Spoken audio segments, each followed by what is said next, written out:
All right, you know what time it is, boys and girls. It's update time. I had one person leave a very complimentary comment in my last vlog and ask some questions about how this all got put together. So I'm going to try to answer those questions in an intelligent fashion. Let's start off with something that my brother back home asked me about, which was how they were going to run the electricity to the house. The electrical main lines tie-ins are at the end of the road here. So they put up some poles and ran the electric. One pole here, another pole number two. Xin chao. That is the leader of the community and our builder. So you see there's a fourth pole attached to our wall, and a third pole, and then a fourth pole attached to the walls back there, and then the line is run across to the house.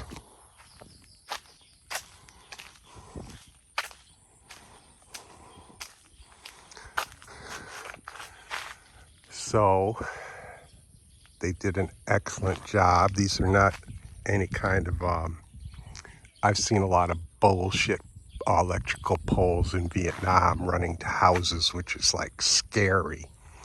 So this is all very well done, very professionally done to get the electrical lines. The electrical line and the cable will run along it as well for the Wi-Fi, cable TV, etc. They'll run it along the same pathway. But good poles. Solid, they're not going to fall, they're cemented in. And those electrical lines are pretty solid as well. So got good tie-in to electricity.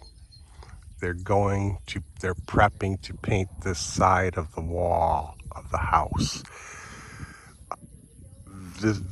This side of the house, the reason it's been delayed is because it's going to be a light gray color, and the reason why it's going to look sharp. The reason why is sun deflection, let's call it. It will keep the house cooler based on the direction of the sun, etc., etc. We'll have two pumps. One pump to pump the water out of the ground, and then another pump will lead.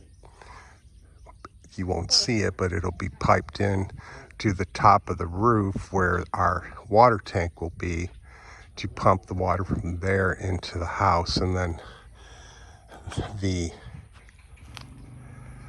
this particular area, the government is running the fresh water lines throughout the community, and they'll bring it down here in like less than a few months. We'll have city water directly piped in. So you see they're prepped with the scaffolding to begin to paint this side of the house.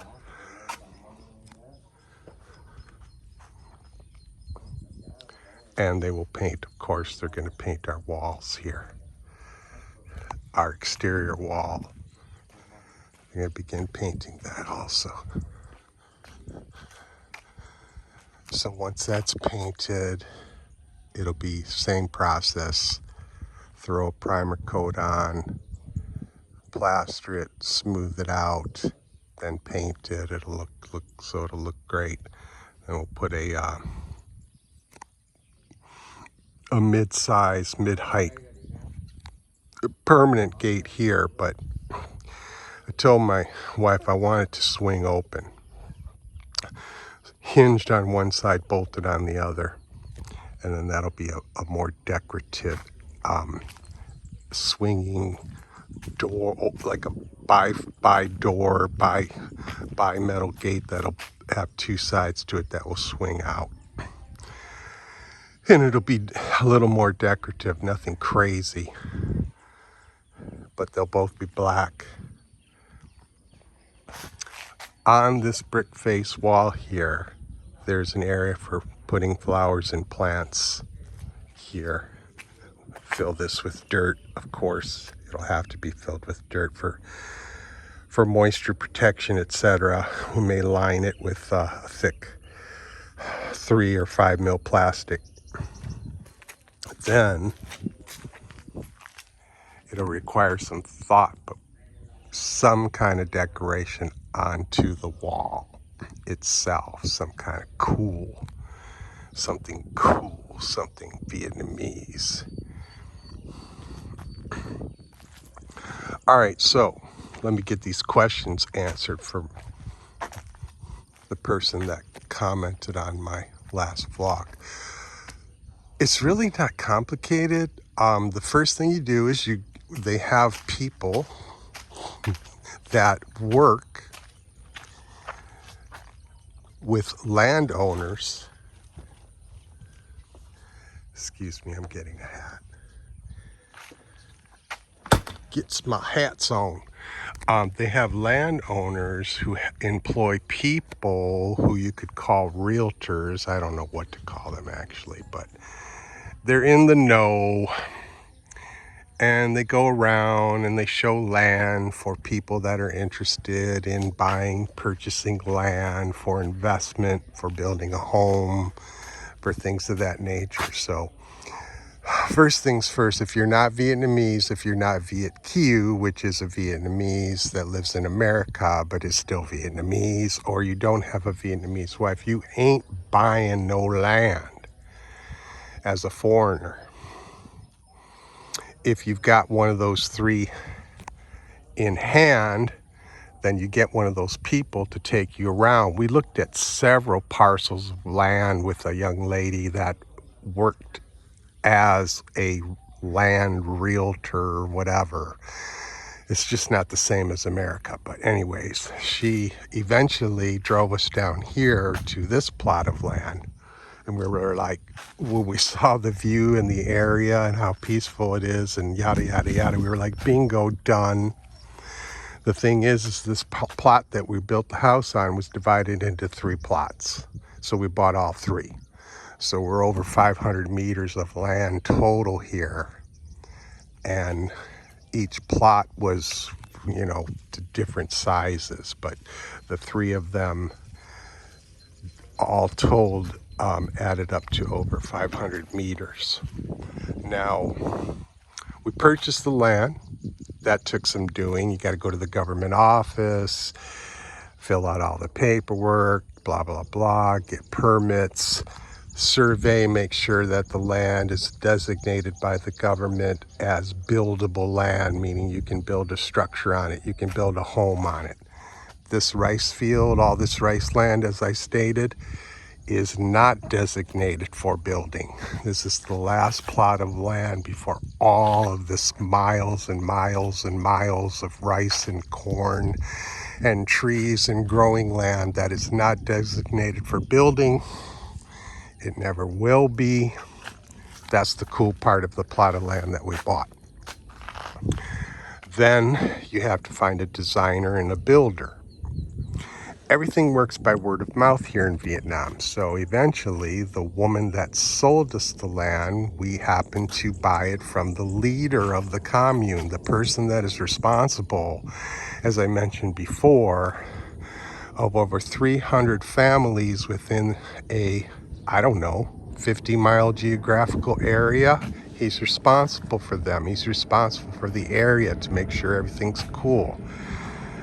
From services to crime to policing to administration to everything. So we were fortunate in that we were buying the land from the actual leader of the commune. He's the man up in here. And he's a good guy. Well, it just so happens he's a builder and he knew some designers. So we got the house design underway. We put a deposit down on the design, and once the design was completed and that was all okayed, and we were like, yeah, man, that looks good. Let's build it. Then we began that contractual process, which is a phased contractual process with the builder, leaving deposits and making payments as you go in phases. The first phase, for example, was the foundation that they had to lay to build the home on top of. If I recall correctly, which I'm sure I don't, there were 20 or 50 tons of cement that were poured on this land to put together the foundation to hold the weight of the building, which was, awesome, because it was like, yeah, man, this needs the proper foundation so that you don't get any movement, you don't get any cracked walls. I mean, the foundation on this home is fucking insane. The amount of concrete that they poured to support it. Then the exterior walls began to be built, and the flooring, the exterior cement flooring began, and the first level of exterior walls. That was like another phase that we paid at that time for that to be completed. Then the second story, the same thing, the floors, the walls, that was another phase. Then there was the roof, which, as you can see, is a significant portion, a significant project. Then there was the interior walls, the painting, the electric run. All of these things have here different teams of experts, or forgive me for not having the proper words. I speak English so seldomly now that my vocabulary suffers. You have different teams of different expertise to come in and do the different portions. Now, that's pretty much it. You get solid written contracts that are stamped and filed with the local government office so that you don't have to worry. This is not a fly-by-night operation. It's no different than in America. You have guaranteed, very extensively detailed construction contracts that you sign, and it spells out everything, every portion of the build, every phase, every piece of tile, every nail, every screw, everything, an itemized list of everything that's going to be involved in the different portions and phases of the build. So you know everything. Everything is in writing. I mean, the contract for this house, there are 3 or 4 parts to it. Some of the portions of the contract are 20, 25 pages long that were put together by our builder. This home comes with a 5-year warranty. Everything is cool when it comes to that. It's not like, it's not a handshake deal. It's a very extensive, contractual, noted, filed process.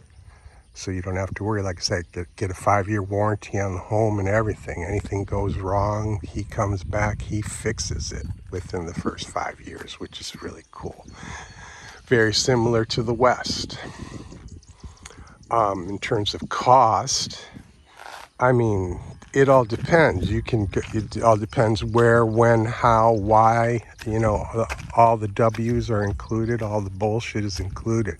You want to buy a small section of land, like say from here, 10 meters out, and then build like a tiny little baby house here. You can do it, and it'll probably be cheap.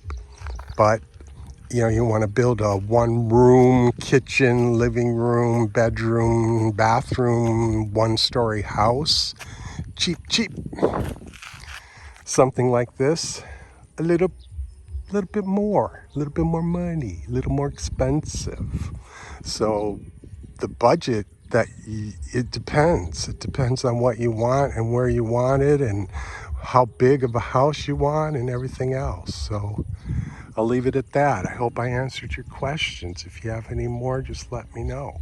Thank you for the comment that you left. I really appreciate that, and everybody have a nice day.